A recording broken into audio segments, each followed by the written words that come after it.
अस्सलामुअलैकुम। कैसे हैं सब दोस्त। सबसे पहले तो जुम्मा मुबारक।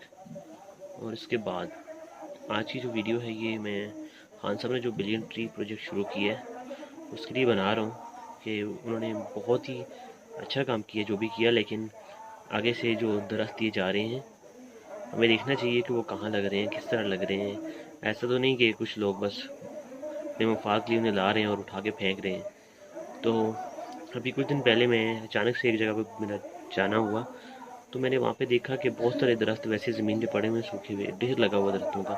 कम से कम 2-3 हज़ार दरख्त हुए होंगे वो। तो मैंने वो वीडियो बनाई है, आप वो वीडियो देखें और सवाल उठाएं कि ये जो हमारा पैसा है जिससे ये दरख्त लाए गए एक अच्छी सोच के तहत, लेकिन आगे भी तो देखना चाहिए ना कि वो दरख्त लग भी रहे हैं या नहीं। ये बस बोल दिया कि बिलियन ट्री प्रोजेक्ट हो गया, भाई इतने पैसे लग गए, लेकिन दरख्त कहीं लगे ही नहीं। तो देखिए, आप चलिए वीडियो देखिए और काइंडली मेरे चैनल को सब्सक्राइब कीजिए। मैं इस तरह की और अच्छी वीडियोस बनाता रहूँगा। अल्लाह हाफिज़।